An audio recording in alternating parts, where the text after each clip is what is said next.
આ મિત્રોને રામ રામ। ગાંઠિયોલ ગામ ફોજી ફાર્મમાં તમે આ પપૈયા સન ગોલ્ડ વેરાયટી જોઈ શકો છો, જે આજે 24/8/2025ના રોજ 4.5 મંથ પૂરા થયા છે અને તમે એની બેઠક ખૂબ સરસ આવેલી છે।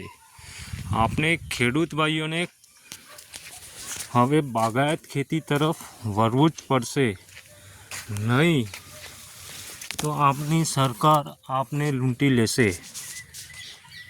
કારણ કે મગફળીમાં આપને કંઈ જ ઉત્પાદન કે કંઈ જ મળતું નથી। અત્યારે મોંઘવારી એટલી બધી થઈ ગયેલી છે કે તમે જોઈ શકો છો કે ટ્રેક્ટર, મજૂરી, બિયારણ, ખાતરમાં જ આપણા પૈસા જતા રહે છે।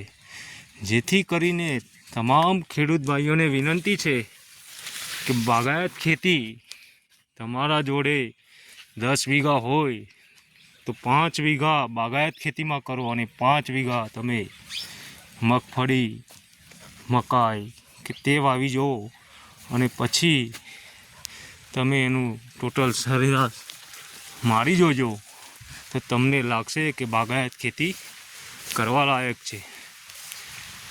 આ મારા ખુદનો અનુભવ છે। મેં મારા 1 એકરમાં પપીતા કર્યા છે સન ગોલ્ડ, જે મને બહુ સરસ લાગી આ ખેતી।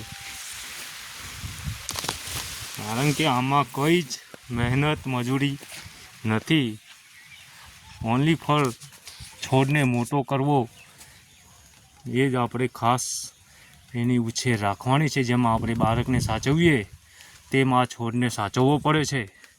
અને વાયરસની વાત કરીએ તો વાયરસ તો આવે જ છે, પણ કાંઈ એવું ખાસ એવો વાયરસ નથી હોતો કે તમારા બધા જ ખેતીમાં નુકસાન કરે।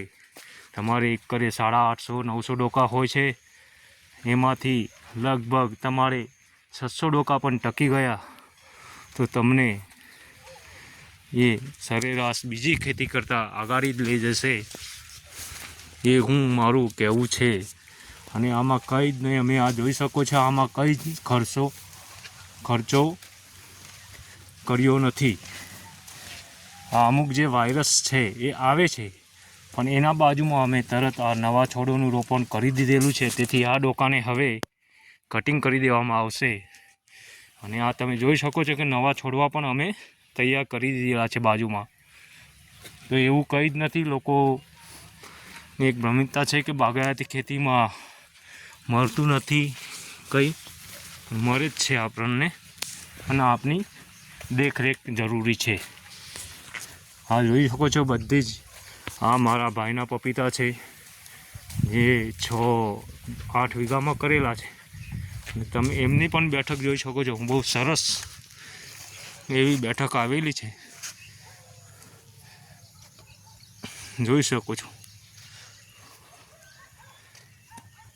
તો નમ્ર વિનંતી છે કે આપણે ખેડૂત ભાઈઓ બાગાયતી ખેતી તરફ વળીએ અને કંઈ જ નહીં તો 2-3 વીઘા તો કરીએ જ, જેથી કરીને આપણે સરેરાશ આપણે કંઈક મળી રહે।